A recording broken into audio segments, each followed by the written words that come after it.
ছুটির দিন পেলে মানুষ কী না কী করে, আমিও সেরকম। আমি কোনো একদিকে বিকল্প নাই। আমিও ছুটির দিন পেলে মনে হয় যেন ঘরে যত রকমের কাজ আছে জমা সেগুলোকে সেরে নিই। তো হ্যালো এভরিওয়ান, তোমরা সবাই কেমন আছো? আমি অর্পিতা চলে এসেছি নতুন একটা ভিডিও নিয়ে। আর আজকের এই যে সকাল থেকে ভিডিওটা স্টার্ট করে দিয়েছি। এখন বাজে প্রায় 6টা মতো, দাদাভাই তো ডিউটি চলে গেল।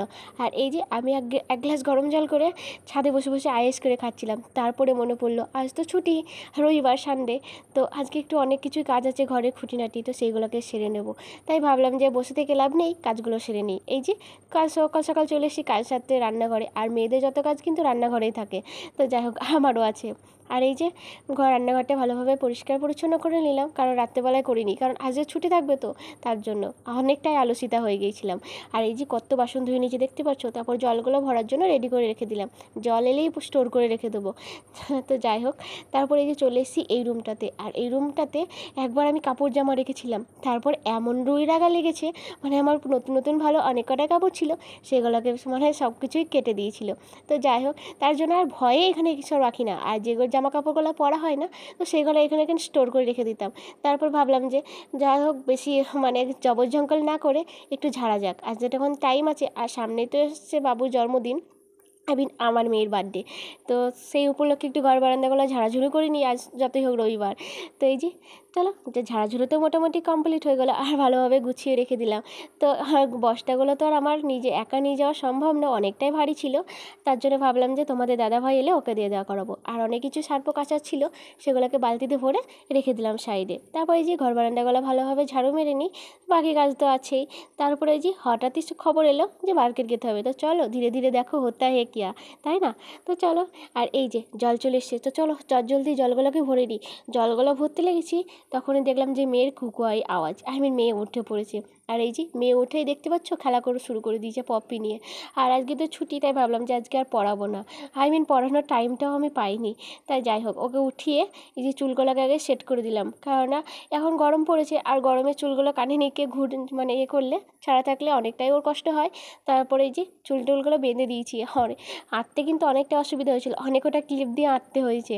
তো অনেকটাই ছোটো ছোটো চুল, কিন্তু অনেকটাই বড় হয়ে গিয়েছে। তো যাই হোক, এই যে ঢং করে করে ব্রাশটা যা হোক অবশেষে মুখে ভরেছে।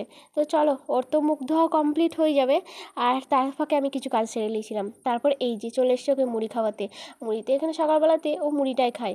স্কুল না থাকলে আমি চেষ্টা করি ওকে মুড়িটা দেওয়া, আর স্কুল থাকলে ওকে ভাতটা খাইয়ে পাঠাই, কেননা স্কুলে অনেকটা টাইম থাকে। আর যাই হোক, তারপরে যে একটু চিনি একটু লবণ দিয়ে ওকে মুড়িটা দিয়ে দিয়েছি। তারপর এখানে আমি দুধটাকে জাল দিয়ে নিচ্ছি, অনেকটাই দুধ ছিল। আর এই দুধটা না আমার 1 মাসের জমানো দুধ। আমি এখানে দুধ নিই 500 করে, সেখান থেকে ওই 1 গ্লাস করে দুধ রেখে দিই। তারপরে হঠাৎই খবর এলো মার্কেট যাব, যেটা তোমাদেরকে আগেই বললাম। তারপর যে রেডি হয়ে গেছি, আর একটু সানস্ক্রিনটা মুখে লেপে নিই, কেননা বাইরে অনেকটাই রোদ উঠে পড়েছে আর অনেকটাই গরম। তাছাড়া মুখের 12টা বেজে যাবে আমার। তারপরে যে চুলটাকে ভালোভাবে আসিয়ে নিচ্ছি। আর চুলে এতটা ঝোর লেগেছিলো, এত তাড়াতাড়ি করছিলাম, মাথাটা মনে হচ্ছিলো খুললে চলে আসবে। তারপর এই যে চুলটাকে যা হোক করে একটু সেট করে নিয়েছি, আর একটা টিপ পরে নিয়েছি। বাঙালি মেয়েদের সিঁদুর না হলে চলবেই না। এই যে একটু সামান্য সিঁদুরটা থেকে নিলাম, আর এই যে গলাতে একটু সিঁদুর নিয়েছি। তো চলো, আমি তো রেডি হয়ে গিয়েছি, এবারটি বেরিয়ে যাওয়ার পালা। আর মেয়েকে তো অনেক আগে রেডি করে দিয়েছিলাম। আর আমি না কোনো জায়গায় যাওয়ার আগে হলে আমি মেয়েকে আগে রেডি করি, তারপরে নিজে রেডি হয়। আর এই যে চলো, তো সবজি মার্কেটে গিয়ে এই যে অনেক রকমের সবজি ছিল। আর আজকে যত হোক সানডে, তার জন্য সব রকমের সবজিগুলো তাজা ছিল। তো সবজি বাজার করার পর চলে এসেছি সোজা ওয়াটারমেলনের কাছে, তরমুজের কাছে। তো যাই হোক, তো চলো তরমুজটা নিয়েই নিই। আর ওখানে অনেক রকমের তরমুজ ছিল, সেখান থেকে আমরা এখান থেকে সিলেক্ট করেছি। এখানে 25 টাকা করে পিস ছিল এক একটা। তো যাই হোক, 50 টাকা দিয়ে দুটো নিয়েছিলাম, তো বেশ লাভই হয়েছে আমাদের। তারপরে সোজা বাড়ি চলে এসেছি, আর এসে ওয়াটারমেলন কেটে বরকে আর বিটিকে দিয়ে দিলাম। ওরা যা হোক খেতে শুরু করেছে, তারপরে ও তো ডিউটি চলে গেল। আর এই যে এত মার্কেট করে চলে এসেছি। আর বললাম না আজকে তো সামনে মেয়ের বার্থডে, তাই অনেকটাই বাজার করতে হয়েছে। আর আমি একটু ওয়াটারমেলন খেতে বসে পড়েছি। তো চলো আমিও খেয়ে নিই। আর ওয়াটারমেলনটা না অনেকটাই মিষ্টি ছিল। আর এই যে ফ্রিজটা সকালবেলা বন্ধ করে রেখেছিলাম, তার জন্য এই যে বাড়ি থেকে এসে দেখি জলেই জলাঙ্কারি হয়ে গিয়েছে। তো চলো, ফ্রিজটা তো পরিষ্কার করতে হবে। সব কিছু করার পর স্নান করে চলে এসেছি একটু নাস্তা করতে। আর নাস্তাতে আছে আজকে মুড়ি একটু লঙ্কা দিয়ে শুরু করে দিলাম খাওয়া। আর এখানে যে কত বাজার করে এসেছি, সব কিছু দাম করা সম্ভব না, কিন্তু মোটামুটি করছি। আর এই জানো তো, এগুলো 10 টাকা করে পিস ছিল। আমি দেখে হামলিয়ে পড়েছি, যাই হোক। তো চলো, আর এই যে তারপরে মেয়েকে ভাবলাম যে একটু ছাতুর শরবত করে দিই। তো চলো মেয়েকে একটু ছাতুর শরবতটা বানিয়ে দিই, পেটটাও ঠান্ডা থাকবে, ওর মনটাও ঠিক থাকবে। তারপরে রান্নাবান্না শুরু করে দিয়েছি। আর এই যে মানে বিট ভাজাটা আমার অলরেডি হয়ে গিয়েছিলো। আর এই যে মাছের টক করেছিলাম, ভেন্ডি ভাজা, বিট ভাজা করেছিলাম হালকা করে, আর এই যে একটু আমডাল করেছিলাম, আর এই ভাত। তো চলো এবারটি কাজ করা সারা যাক। রান্নাবান্না তো করলাম, এবার বাসনগুলো তো ধুতে হবে, সবথেকে বড় কাজ। আমার এটা না বিরক্তির কাজও লাগে, অনেকটা ভালো লাগে না, কিন্তু কিছু করার নাই, আমি ছাড়া কে করবে আমার সংসারে, তাই না?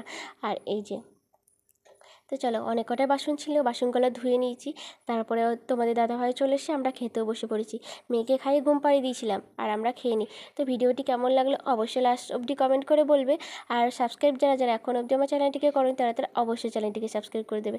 টাটা, বাই বাই, দেখা হচ্ছে নতুন একটা ভিডিওতে।